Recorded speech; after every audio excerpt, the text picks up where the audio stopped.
Hi, so I had a couple of people messaging me privately about what they would do to bring down the glycemic index of roti, which I said was one of my favorite meals to eat. So I'll share some of the things here. So when you take roti. It's made of, most often people would make it with flour, just wheat flour. But what you can do is, if you can add some whole wheat like atta, or mix a little bit of that into the normal flour, you immediately bring down the glycemic index. You can further bring down the glycemic index if you add coconut to it, right? And make the pol roti. So that brings down the glycemic index some more. And then you will bring it down even more if you add some cut up vegetables into this roti, some carrot or some beans or something. You cut it really, really small and mix it into the dough, and that will bring the glycemic index even further.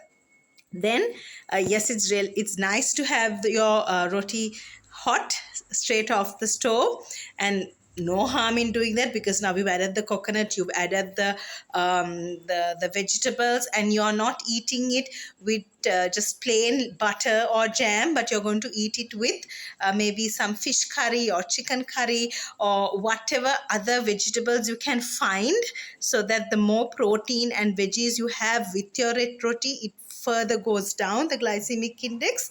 Once you've done all of that, perfectly all right to eat it hot off the stove, which is the way I actually like it.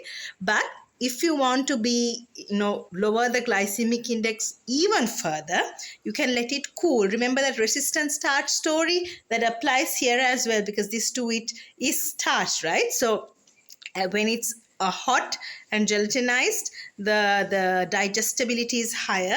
But when you let it cool for some time, then you may have resistant starch. But then again, that means you need to cool it for some time, and that is not practical.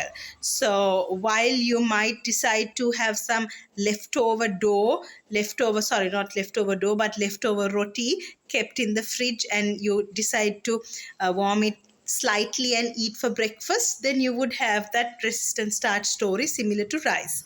But more practical would be add some whole wheat flour to it, atta or something, add some coconut to it, add some carrots and beans into it, and when you're eating, eat with some protein and some vegetables. Right, so that can make your favorite meal, or my favorite meal, more healthy.